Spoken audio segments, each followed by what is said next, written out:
Before, people understood death was just a part of the journey. It was a release. It was an opportunity to reset yourself and come back. Now, death is the worst thing that could ever happen to you. So how do you forget God? And how do you get people to fear death? You use science, right? And you create theories like the Big Bang, like evolution, like neuroscience, to make people forget the divinity inside you. This is Hebrews chapter 2 and verse 14. For as much then as the children are partakers of flesh and blood, he also himself took part of the same, that through death he might destroy him that had the power of death, that is, the devil, and deliver them who through fear of death were all their lifetime subject to bondage. I want to start off by giving all praise, honor, and glory to Yahweh, Bahashem, Yahweh Shai, Bahashem, Rakah, Quadash. Double honors to the apostles and the elders of Great Millstone, who are the elders of Yashar Allah, and a sincere salutation to all Yuakim, who are preaching this word and believing this word, and to the Akwath, who are believing this word in all truth and in sincerity.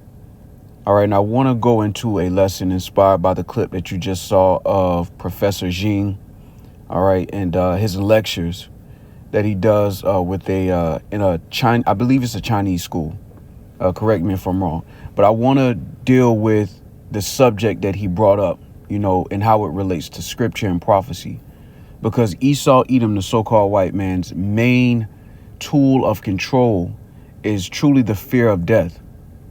And this is why when you look in the ancient records, when you look at the records of our nation, the 7 sons, the reason Esau had to go that far is because our people had an understanding of death and we didn't fear death. So he would make the deaths horrific because our people had an understanding of death. Now that's been taken away through the falling away, but now it's being reestablished in the earth, beginning with the elect. All right, so I want to go through a couple precepts to bring this out, because ultimately Yahweh Shai freed the elect from the fear, the bondage of the fear of dying, all right, which plagues the entire world at this point. So I want to go here real quick to get the commentary from David Guzik. All right, it says, release those who through fear of death were all their lifetime subject to bondage. It says the fear of death rules as a tyrant over humanity.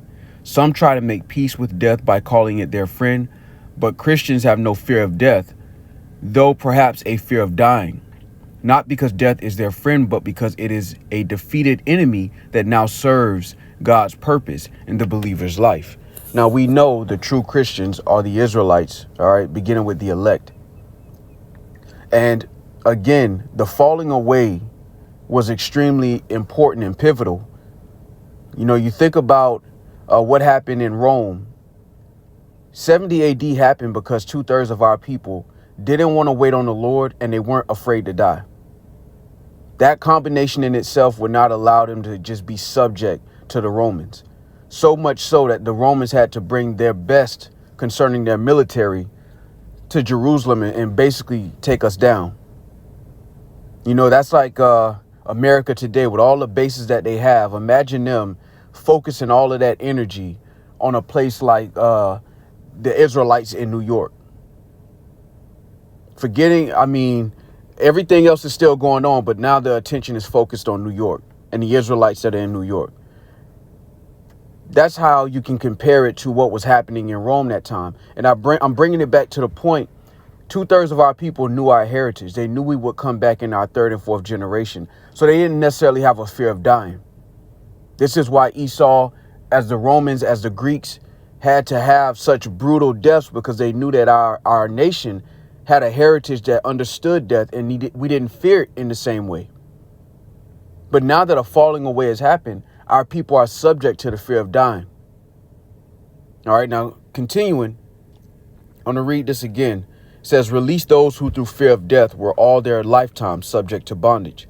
The fear of death rules as a tyrant over humanity. All right, and that is the truth. All right, and I want to go here real quick. This is Ecclesiasticus 40:1. It says, great travail is created for every man, and an heavy yoke is upon the sons of Adam, from the day that they go out of their mother's womb, till the day that they return to the mother of all things, the earth. That's beautiful. Their imagination of things to come, and the day of death trouble their thoughts, and cause fear of heart. From him that sitteth on a throne of glory unto him that is humbled in earth and ashes, from him that weareth purple and a crown unto him that is clothed with a linen frock. Wrath and envy, trouble and unquietness, fear of death and anger and strife, and in the time of rest upon his bed, his night sleep do change his knowledge. A little or nothing is his rest, and afterward he is in his sleep, as in a day of keeping watch, troubled in the vision of his heart, as if he were escaped out of a battle. When all is safe, he awaketh, and marveleth that the fear was nothing. Now, this is going into the overall fear of death and also the nightmares. All right, because what do the nightmares consist of the majority of the time? Death, this close call of death. And see, the Lord gave us the understanding of death. All right. And Professor Jing kind of went into it in the beginning, although we already noticed, according to the scriptures, that death was just a release. You go back to the earth. Your body goes back to the earth. Your spirit goes to the heavens. You rest. All right. You receive your judgment. You rest. And then you come back on earth to partake in your judgment, so to speak. That's why the scriptures talk about the place under the sun is the place of judgment. Our nation understood reincarnation, so there wasn't necessarily the same fear of death that our people have on this side. And Esau, again, back to the point, uses this. He uses that as his control mechanism. And now at this point, it doesn't even have to be a brutal death. It could just be a death within itself, because our people have lost the understanding of death. And it's Esau's a cunning hunter. You got to give it to him on the left hand side. The Lord made the perfect evil. All right. And one of the ways he's wielded his power was through the fear of death.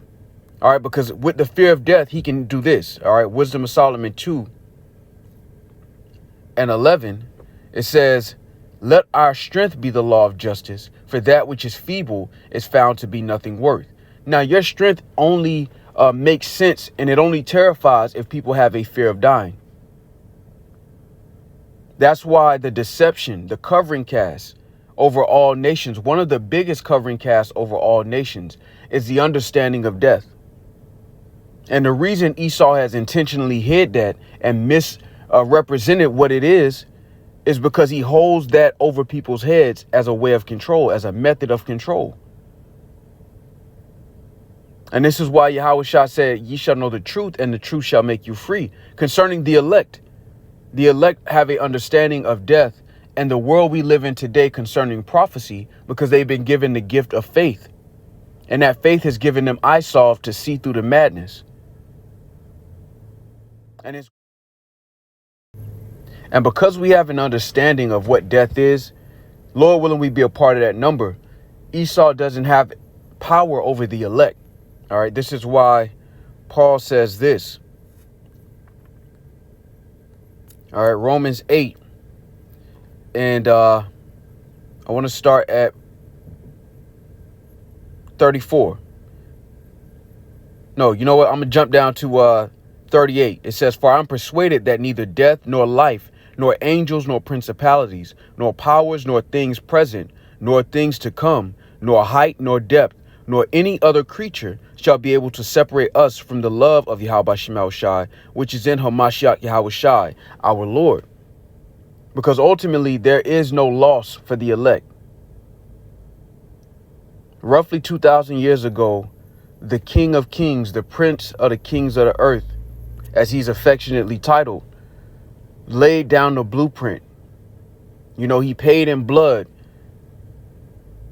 which means that the elect cannot lose on this side.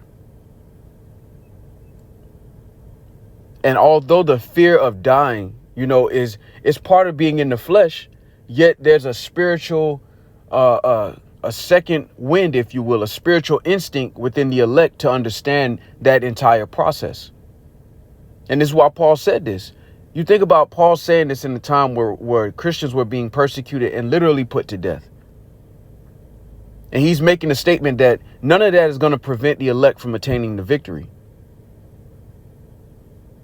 And this is why Yahushua told us to be of good cheer.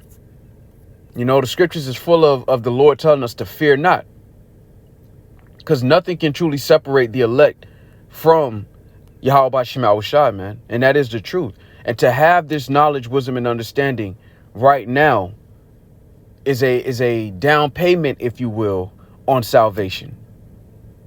All right, real quick, this is Matthew 16 and 30. John 16 and 33.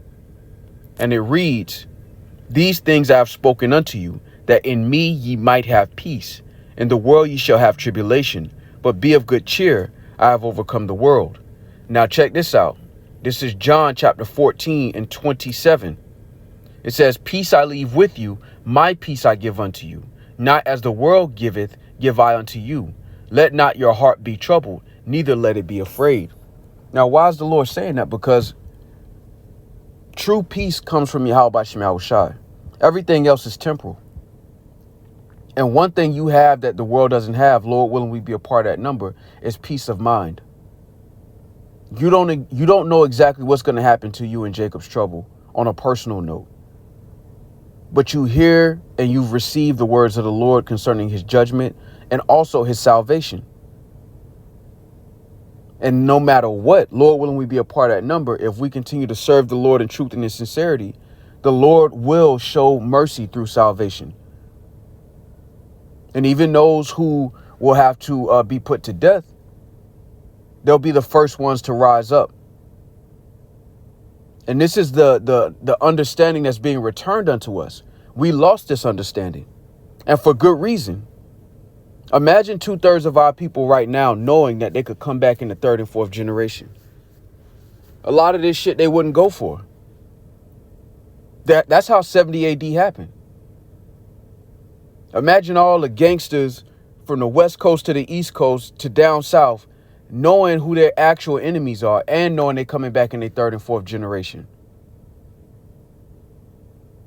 That's how Rome 70 AD happened. That's how we got taken down. The Lord, and again, it was all according to prophecy, yet a falling away had to happen. And when we live in this world today through the Spirit, we understand the Lord's plan with more clarity. And it's easy to see why the falling away had to happen. And as a nation of people, we needed a factory reset because our people had an understanding of death. Esau really couldn't hold the fear of dying over our people in the ancient world like he is now. A falling away had to happen for him to gain that kind of control. And this is why, I brought this out yesterday. This is John 8 and 32. Again, it reads, "And ye shall know the truth, and the truth shall make you free." See, this is what sets you free through the Spirit and power of Yahweh Shema Shai, the truth.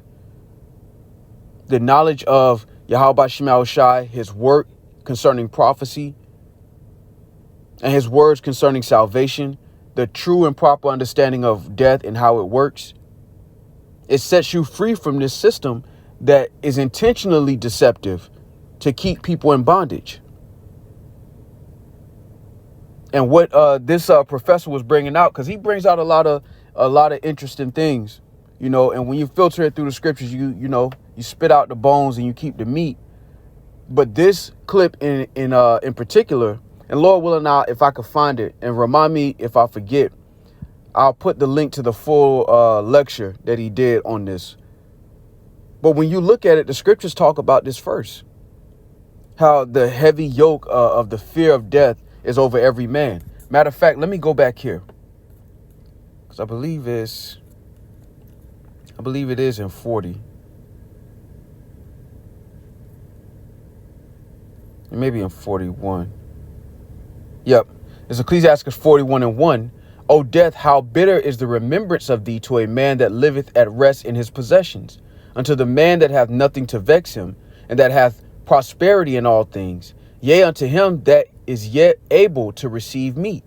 O death, acceptable is thy sentence unto the needy, and unto him whose strength faileth, that is now in the last age, and is vexed with all things, and to him that despaireth and hath lost patience. And I recently lost, one of my uncles was last month. I got, he didn't have anybody to really take care of him.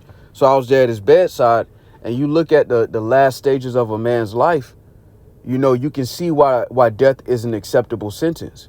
It kept coming across my mind as I was kind of, as I was taking care of him at the hospital, that if his life was prolonged in that body, it would be miserable. And it really made me personally understand how acceptable a sentence of death is when you understand the Lord's process, because he'll be back. All right, continuing, verse 3 says, fear not the sentence of death. Remember them that have been before thee and that come after. For this is the sentence of the Lord over all flesh. Why art thou against the pleasure of the Most High? There is no punishment in the grave, whether thou have lived 10 or 100 or 1,000 years. And see, I love this verse because it's like the Lord that made you, that made the world around you. As bitter as death may look to us in these carnal minds, you don't think the Lord knows what he's doing? And again, not fearing the sentence of death is easier said than done.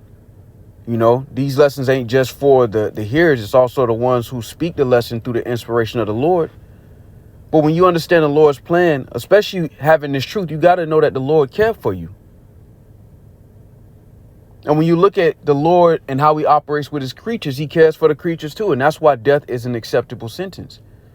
Now, the beauty is that in the kingdom, we won't have to worry about death. The Lord has gained the victory over death. Yahweh Shai gained the victory over death. That's why we can look at death a certain way, because Yahweh Shai already walked on it. And it's going to be finalized in the beginning with the members of the elect. And then eventually the rest of the nation of Israel will be immortal. Going back to that first estate as the sons of God in the garden, the Adamites. But the Lord is saying, look, why are you against my pleasure? Because again, Professor Jing brought it out. It's a reset. It's an opportunity for you to get a chance to rest. And that's what I noticed too, taking care of my uncle as he passed. They're resting more and more as they get close to the end, and you just see them resting more and more. And you can see that they're really just tired being in that body. And so wait for your spirit to rest, rejuvenate, and be put back onto the earth. And see, the other nations are going to have this knowledge in the kingdom, and they're not going to be vexed as much by the process of death because they're going to understand it. This makes Esau extremely wicked when you really look at it, because he's taught people to fear the natural process of life and death and rebirth. And that's because he's gained an advantage by putting people in fear. Yet, the Wadi al-Bashim al-Shah, the truth is being declared, man. Matter of fact, let me get this. I'll end it with this. This is 2nd Ezra chapter 6. And 27, it says, for evil shall be put out, and deceit shall be quenched. As for faith, it shall flourish. Corruption shall be overcome. And the truth which had been so long without fruit shall be declared. All right. You know what? I got to get this as well, since we're on the topic of death. All right. This is 1 Corinthians 15.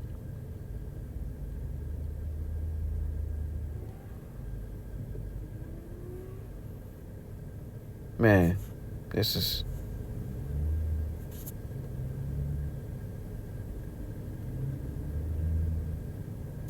Man, I got to get this. Salakia.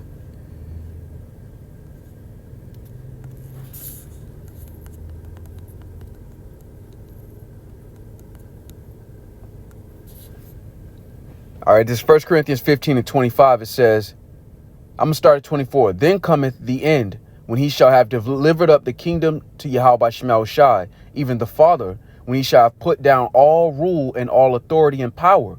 For he must reign till he hath put all enemies under his feet. The last enemy that shall be destroyed is death. All right. So for the Israelites, death is going to be conquered, beginning with the elect. This is why Yahweh Shai is known as the first begotten of the dead. Think about that. The first begotten of the dead. which shows you there are going to be those that come after. As Yahweh Shah said, they shall not taste of death. All right, so Lord willing, this was edifying. With that, I want to give all praise, honor, and glory to Yahweh, Bahashem, Yahweh Shai, Bahashem, Rakah Quadash. Double honors to the apostles and the elders of Great Millstone, who are the elders of Yasher Allah, and a sincere salutation to all you Akim, who are preaching this word and believing this word, and to the Akwad, who are believing this word in all truth. And this is